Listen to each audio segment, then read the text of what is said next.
अस्सलाम वालेकुम, कैसे हैं आप सब। उम्मीद है कि सब ठीक ठाक होंगे, हमें अपनी दुआओं में याद रख रहे होंगे। हम भी आप सबको हमेशा अपनी दुआओं में याद रखते हैं। आज की जो हमारी वीडियो है वो मोस्ट डिमांडिंग वीडियो है, क्योंकि जब से हमने लॉ ऑफ़ अट्रैक्शन के बारे में वीडियो शेयर की है, सब मेंबर ज़्यादातर हमसे यही क्वेश्चन करते हैं कि आप ही लॉ ऑफ़ अट्रैक्शन क्या सच में वर्क करता है, और अगर लॉ ऑफ़ अट्रैक्शन सच में वर्क करता है तो फिर कैसे करता है। और ज़्यादातर लोग ये भी सवाल करते हैं कि लॉ ऑफ़ अट्रैक्शन हम किस तरह से करें कि हमें अच्छे से अच्छे रिज़ल्ट मिले। तो आज की जो हमारी वीडियो है वो इसी से रिलेटेड है।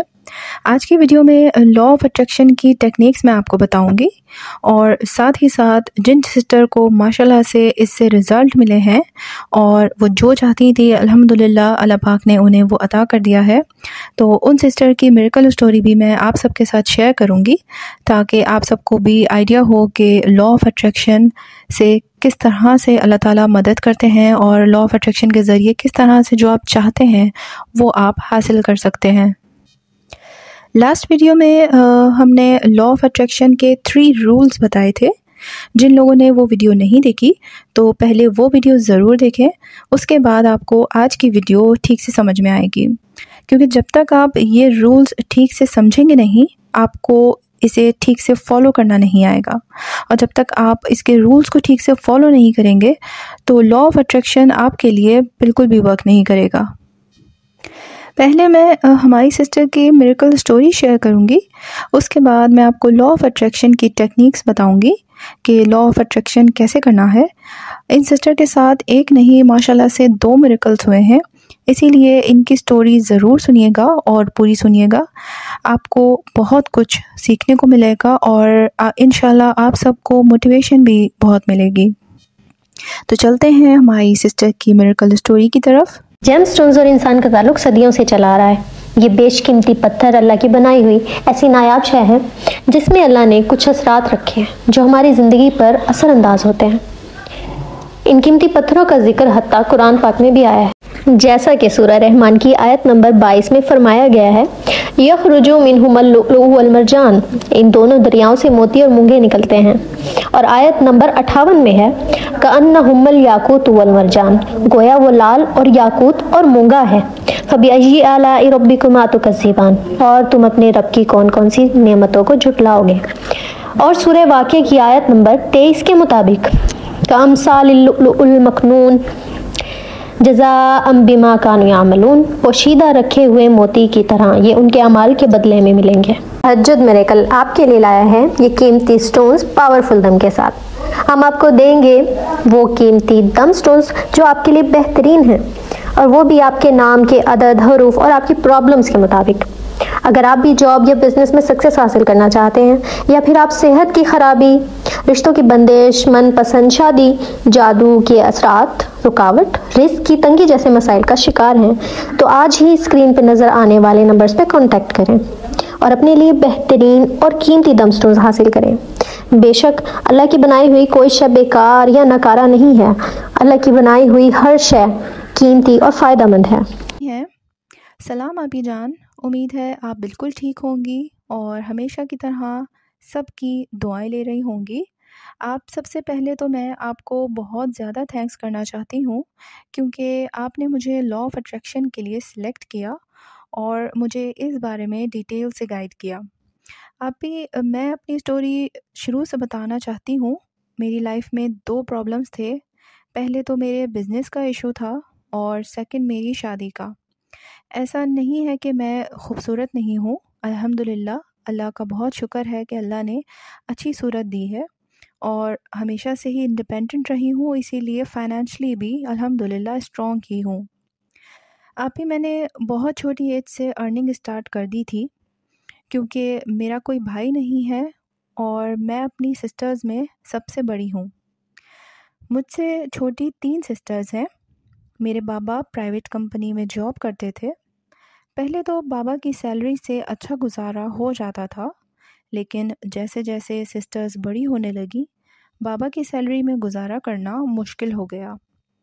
आप ही मैं अपनी सिस्टर्स में बड़ी थी, इसीलिए हमेशा से ही बहुत ज़्यादा रिस्पॉन्सिबल रही हूँ और हमेशा से मेरी यही विश थी कि मैं अपने बाबा का बेटा बन के दिखाऊँ और बाबा को कभी बेटे की कमी महसूस ना हो। मैं पढ़ रही थी आप ही जब मैं कॉलेज में थी तो मैं अपने बाबा की हेल्प करने के लिए कोई जॉब करना चाहती थी, लेकिन क्योंकि मेरी एजुकेशन इतनी ज़्यादा नहीं थी इसीलिए मैं कोई जॉब नहीं कर सकती थी। तो मैंने घर में ही बच्चों को ट्यूशन्स देना स्टार्ट कर दिया, लेकिन मुझे लगता था कि मैं ज़्यादा टाइम ये ट्यूशन्स नहीं दे पाऊँगी और मेरी विश थी कि मेरा अपना कोई बिज़नेस हो। जब ये बात मैं सबको बताती थी तो सब मेरा बहुत मजाक बनाते थे, लेकिन मेरे दिल को यकीन था कि अल्लाह मेरी ये विश ज़रूर पूरी करेगा। आप ही मुझे बिज़नेस का तो कोई आइडिया नहीं था और ना ही मुझे ये पता था कि मैं क्या स्टार्ट करूं और कहां से स्टार्ट करूं, इसीलिए मैंने इस बारे में यूट्यूब पे सर्चिंग स्टार्ट की और 2-3 आइडियाज़ मुझे बहुत अच्छे लगे जो मुझे लगा कि मैं इजीली कर सकती हूँ। यही बात मैंने अपने बाबा से डिस्कस की। अल्हम्दुलिल्लाह मेरे बाबा हमेशा से ही बहुत सपोर्टिव रहे हैं। मैंने अपने बाबा से कहा कि मैं कुछ स्टार्ट करना चाहती हूँ, मैं चाहती हूँ कि हमारा कोई छोटा सा बिज़नेस हो। बाबा को मेरी ये बात बहुत अच्छी लगी और बाबा ने मुझे बहुत मोटिवेट किया और कहा कि बेटा जो करना चाहती हो करो, मैं तुम्हारे साथ हूँ। मुझे बाबा की इन बातों से बहुत ज़्यादा मोटिवेशन मिली। बाबा ने हमारे लिए थोड़ी बहुत सेविंग्स करके रखी थी, तो उनमें से बाबा ने कुछ अमाउंट मुझे दी। मैंने उस अमाउंट से अपना छोटा सा सेटअप स्टार्ट किया। आहिस्ता आहिस्ता मेरा सेटअप माशाल्लाह से ग्रो करने लगा।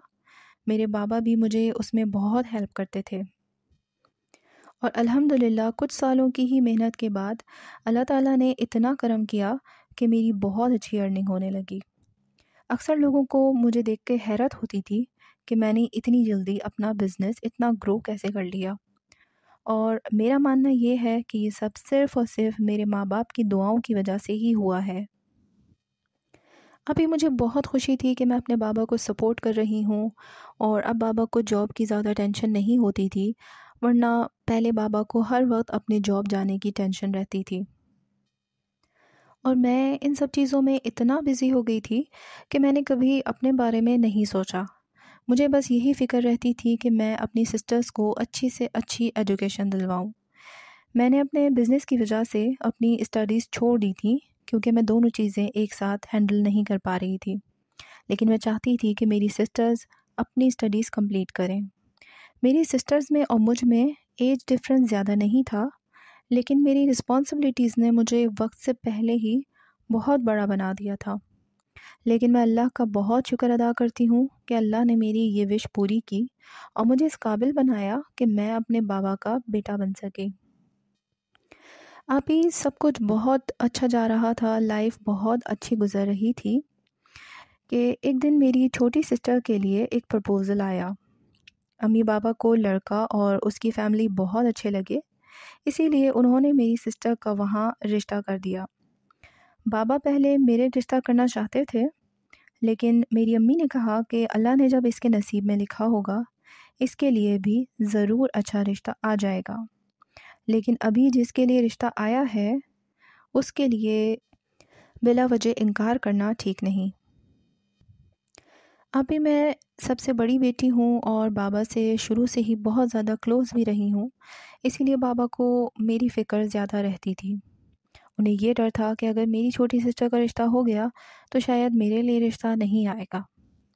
कुछ टाइम के बाद मेरी सिस्टर की इंगेजमेंट हो गई और उसके कुछ अरसे के बाद ही मेरी दूसरी छोटी सिस्टर के लिए भी मेरे कज़न का रिश्ता आ गया।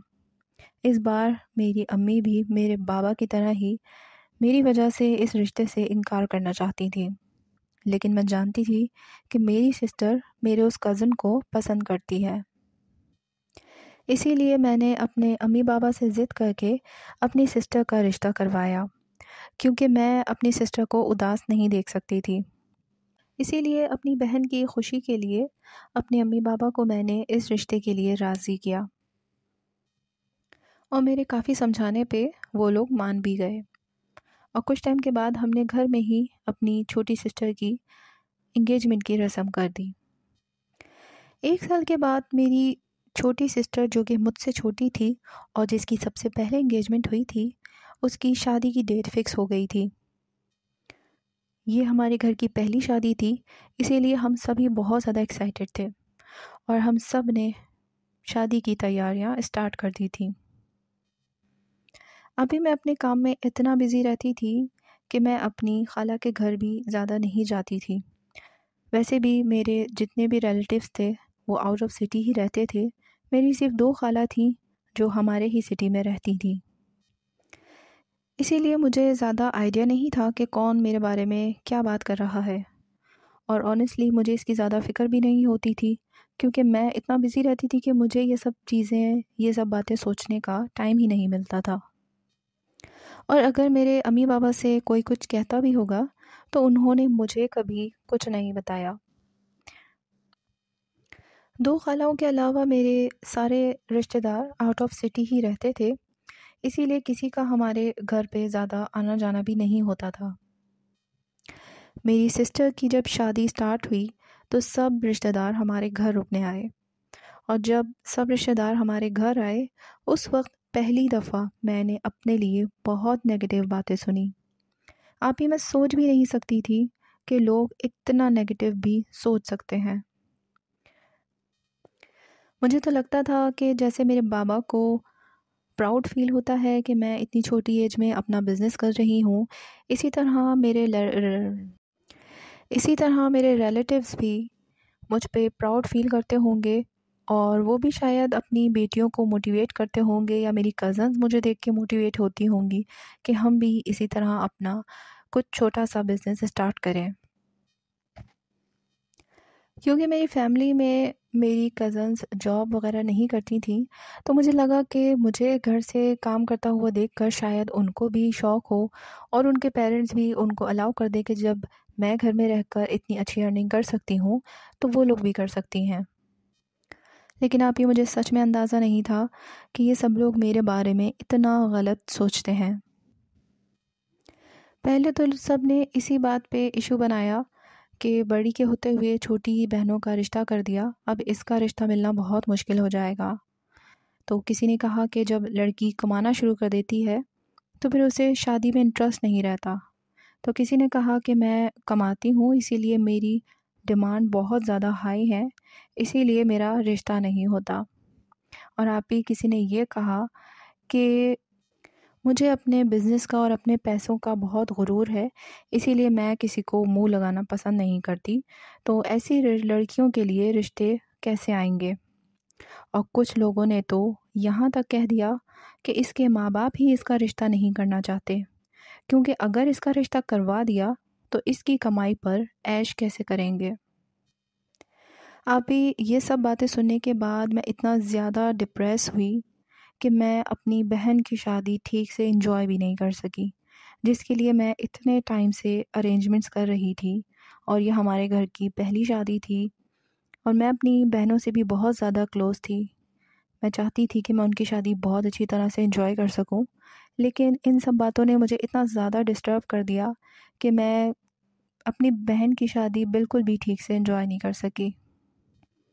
और मैं इतना ज़्यादा नर्वस हो गई कि मुझे लोगों का अपनी तरफ देखना भी बहुत अजीब लगता था। मुझे लगता था जैसे मेरी तरफ वो देख रहे हैं तो मुझे बुरी नज़र से ही देख रहे हैं, मुझे अच्छा नहीं समझ रहे। मैं लोगों को अवॉइड कर रही थी अपनी सिस्टर की शादी में भी। अपनी सिस्टर की शादी के बाद मैं डिप्रेशन में चली गई थी, और मैं इतना ज़्यादा डिप्रेशन में चली गई थी कि मैं किसी से बात भी नहीं करती थी। मेरा किसी से भी बात करने का दिल ही नहीं करता था। पता नहीं क्यों, लेकिन मुझे ख़ुद से नफ़रत सी होने लगी थी। मुझे लगता था जैसे मैं बहुत गलत कर रही हूँ। मेरे अम्मी पापा भी मेरी वजह से बहुत ज़्यादा परेशान थे, लेकिन मैं अपने जहन से लोगों की वो बातें निकाल ही नहीं पा रही थी। मेरी सिस्टर्स ने मुझे कहा कि ख़ुद को मसरूफ़ रखो, लेकिन मैं अपने बिज़नेस को टाइम देने का बिल्कुल भी दिल नहीं चाहता था। मुझे जैसे अपने बिज़नेस से नफ़रत सी हो गई थी। मुझे लगता था कि इसी बिज़नेस की वजह से मुझे ये सब बातें सुननी पड़ रही हैं, तो इसीलिए मैं अब ये बिज़नेस ही नहीं करूँगी। वैसे तो मेरे बाबा मुझे बिज़नेस में बहुत हेल्प करते थे, लेकिन जब से मेरी ये कंडीशन हुई थी तो पूरा बिज़नेस उन्हें ही हैंडल करना पड़ रहा था। लेकिन उस वक्त तो जैसे मेरा दिमाग ही बंद हो गया था। मुझे ये सारी बातें ज़हन से नहीं जाती थी और मेरे ज़हन में ये आता भी नहीं था कि मेरे बाबा को इतना सफ़र करना पड़ रहा है मेरी वजह से, उनके ऊपर इतनी ज़्यादा रिस्पॉन्सिबिलिटीज़ आ गई हैं। और इसी डिप्रेशन की वजह से मैं बहुत ज़्यादा वीक भी हो गई थी। मेरी सिस्टर ने मुझे कहा कि यूट्यूब पे मोटिवेशनल स्टोरीज़ देखा करो और बयानात सुना करो, तुम्हारा माइंड खुद ही इन बातों की तरफ से हट जाएगा। आप ही मेरा दिल तो नहीं करता था, लेकिन लेटे लेटे मैं और क्या करती, घर में बिल्कुल फ़ारिग बैठे रहने से तो बेहतर था कि मैं अपने आप को किसी चीज़ में तो बिज़ी करूं। इसीलिए मैंने अपनी सिस्टर के कहने पे यूट्यूब पे मिरेकल स्टोरीज़ और बयानात सुनना शुरू कर दिए। और ऐसे ही कुछ स्टोरी सुनते सुनते आपके चैनल की मिरेकल स्टोरी नज़र आई। आप ही जब मैंने आपके चैनल की मिरेकल स्टोरी सुनी तो मुझे बहुत अच्छा लगा और मुझे आपके बोलने का अंदाज़ और आपके समझाने का अंदाज़ बहुत पसंद आया। आपकी बातों से और आपके समझाने के अंदाज़ से मेरे दिल को इतना सुकून मिला कि मेरा दिल किया कि मैं आपसे बात करूं। और फिर मैंने आपके चैनल से ही आपका कॉन्टैक्ट नंबर लिया और आपसे कॉन्टैक्ट किया। आप ही बहुत मुश्किल से मेरा आपसे कॉन्टैक्ट हुआ, लेकिन जब मेरा आपसे कॉन्टैक्ट हुआ तो आपने मुझसे बहुत अच्छी तरह से बात की और मुझे बहुत अच्छी तरह से समझाया। मैंने अपनी पूरी सिचुएशन आपको बताई और आपने मुझे काफ़ी टाइम भी दिया और मेरी पूरी बात डिटेल से सुनी।